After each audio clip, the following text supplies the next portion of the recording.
Actual story क्या है, क्या वहाँ पे ऐसा होता था? अगर ऐसा कोई माहौल ख़राब हो, इतना शदीद जो इस स्कैंडल में कहा जा रहा है, तो इतनी बड़ी तादाद में तालिबात का आना, पेरेंट्स का भेजना, क्योंकि ये तो शोहरत की बात होती है ना, तो इदारे की शोहरत जो माहौल होता है वो पेरेंट्स भी आते रहते हैं। इदारा एक पब्लिक सेक्टर इंस्टीट्यूशन ओपन है, यानी एक ओपन बुक है, एक खुली किताब है। यानी इदारे में ये किसी की प्राइवेट मिल्कियत नहीं थी कि हम कह दें कि फ़लाना नहीं आ सकता, फ़लाना आ सकता है। तो अब ये है कि चूँकि हम एक पाकिस्तानी माशरे में रहते हैं, तो मैं बहैसियत इंसान कि ये कहूँगा कि कोई भी बस्ती जो है इधर दुनिया में वो फरिश्तों की तो नहीं है, इंसानों की बस्ती है। जो माशरे में अगर कोई बुराइयाँ या मसाइल होंगे तो उनका एक हद तक यूनिवर्सिटी में भी कुछ होना करीना क़यास तो नहीं है कि ये नामुमकिन है कि ये फरिश्ते हैं सारे।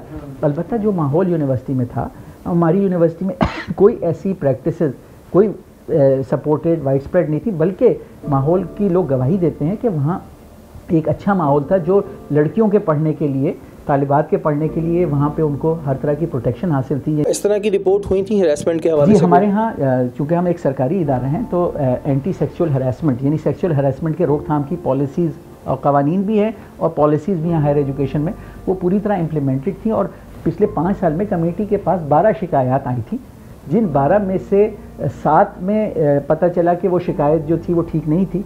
5 जहाँ पे पता चला कि जो शिकायत थी वो जेन्युइन थी, वहाँ पे डिसिप्लिनरी एक्शन भी लिया गया और कोई आउटस्टैंडिंग शिकायत नहीं थी। और चूँकि हम एक पब्लिक इंस्टीट्यूशन है तो कंप्लेंट के कई फोरम्स हैं, यानी यूनिवर्सिटी के अंदर भी यूनिवर्सिटी के बारे में कंप्लेंट की जा सकती है और यूनिवर्सिटी से बाहर।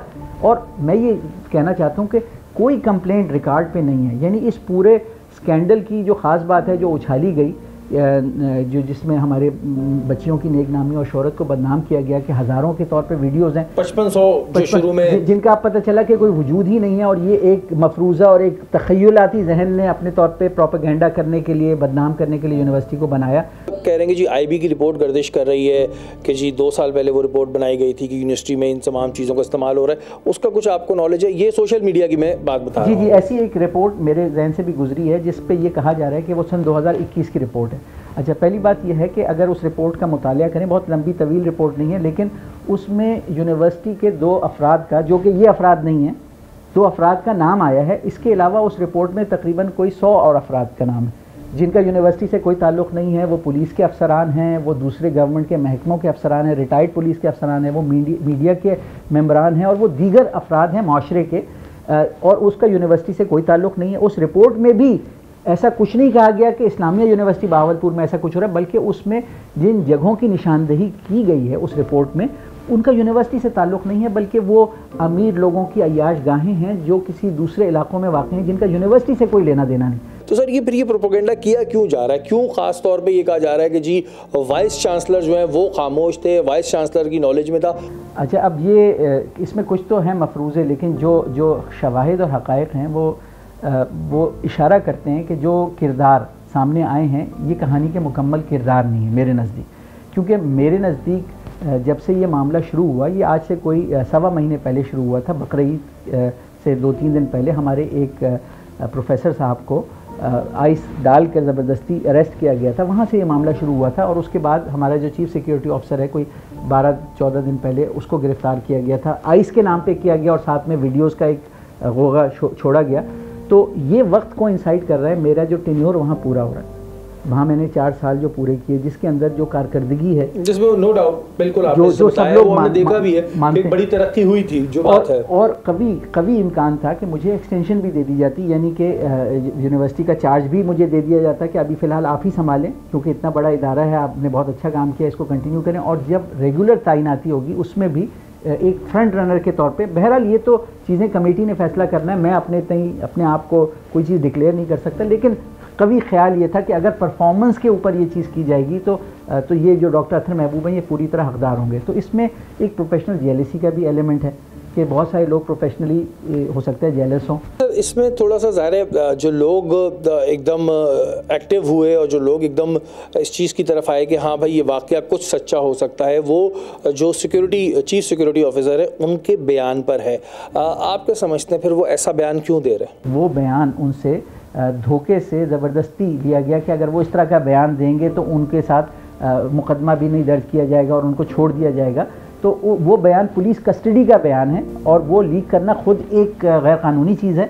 लेकिन तमाम तर शवाहिद इस बात की निशानदेही कर रहे हैं कि वो बयान उनको धोखा देकर दिलवाया गया, और वो एक मुख्तसर सा बयान है। लेकिन फिर ये बात होना कि जी मोबाइल में से 5500 वीडियोस निकली, इसमें पुलिस का क्या आप किरदार देख रहे हैं? क्या कोई दुश्मनी निकाली है? क्योंकि ये तो सवाल फिर आपसे बनता है कि कोई पुलिस की आपसे दुश्मनी थी, तो फिर क्यों ऐसा उन्होंने किया? इस पूरे मामले में जो किरदार रहा पुलिस का, और इस वक्त जब हम पुलिस कहते हैं तो वो जो DPO साहब हैं और उनसे मुंसलिक अमला जो इन एक्टिविटीज़ में मुलव्विस था, जहाँ यूनिवर्सिटी को खुलकर, जिसे मुहावरतन कहेंगे रज कर बदनाम करने में कोई कसर नहीं छोड़ी गई। और इस हवाले से अगर आप उनका किरदार देखें तो वो इंतहाई एक मशकूक किरदार है कि उन्होंने जो FIR आइस की बनाई 2 हमारे यूनिवर्सिटी के एहलकारों पे, वो टोटली बोगस हैं, और पुलिस वाले खुद ही बता देंगे कि ये FIR के जो मंदरजात हैं ये बताते हैं कि ये खुद से मनगढ़ंत टाइप की FIR है। इसमें ये भी एक बात हो रही है कि ये जो है कि पोजीशन का लालच देके,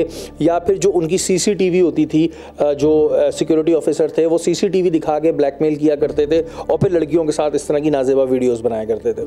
देखिए, ये अब वही वाली बात है कि इसमें सदाकत नहीं है कि चीफ सिक्योरिटी ऑफिसर जो है उसका स्टूडेंट्स के साथ जो इंटरेक्शन है ना, वो ना होने के बराबर होता है। सिक्योरिटी की इतनी जिम्मेदारियाँ होती हैं, एंट्री एग्जिट के मामलात होते हैं, उसका बच्चों से लेना देना ग्रेड और इससे बिल्कुल नहीं होता।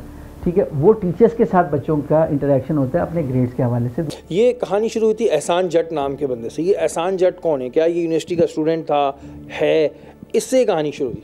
जी, इस कहानी में हमने भी ये वाला किस्सा सुना है कि जो इससे नथी होता है कि जो असल वाक़या है, जहाँ DPO साहब ने पहले 9C का पर्चा काट के एक शख्स एहसान जट को अरेस्ट किया, ये बताया गया है वहाँ पे सीना गज़ेट में, वहाँ पे लोगों के दरमियान ये बात आम है कि ये कोई शख्स था जिसका शायद हमारे चीफ सिक्योरिटी ऑफिसर से कोई मिलना जुलना था, क्योंकि ये 10 साल पहले यूनिवर्सिटी का कोई तालिब इल्म था और ATI नामी तंजीम में होता था।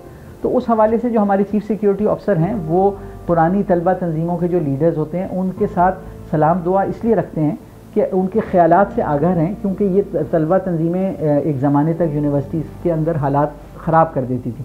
तो गर्चे कि ये अब इनका असर रसूख कम तो हो गया है, लेकिन वक्तन फ़वक्तन इनकी तरफ से कोई बयानात आ जाते हैं, तो उसके लिए जो इनके साथ कम्युनिकेशन चैनल्स हैं वो बरकरार रखे जाते हैं। तो एहसान जट के साथ अगर उनका कोई लिंक था तो मैं उसको समझ सकता हूँ कि वो इस नीयत और मकसद से था कि ATI जो तंजीम है उसके जो भी ख्यालात चल रहे हैं उसके बारे में उनको मालूमात रहे, ताकि यूनिवर्सिटी जो है, क्योंकि यूनिवर्सिटी तो अपने कैंपस पे अमन व अमान चाहेगी, यूनिवर्सिटी चाहेगी कि तलबा में कोई बेचैनी ना फैले और कोई भी तलबा तंजीम बच्चों के जज्बात से खेल ना सके। क्या आपको DPO साहब ने बुला के कोई जो 5500 वीडियोस उन्होंने बखौल उनके कि उन्होंने उनके पास हैं, कोई दिखाई कि भाई ये सर ये देखें, ये आपकी यूनिवर्सिटी, आपका चीफ सिक्योरिटी ऑफिसर, ये फलाना, ये डिमकाना, ये कुछ ना मुझे दिखाई ना वो किसी और कमेटी को दिखा सके। जो चीफ मिनिस्टर ने भी कमेटी बनाई वो भी हैरान होके गई कि क्योंकि जब बयान लीक हो सकता है, जो चीफ सिक्योरिटी ऑफिसर है, मैं कोई दायरा फैसला तो नहीं दे सकता, बयान लीक हो सकता है,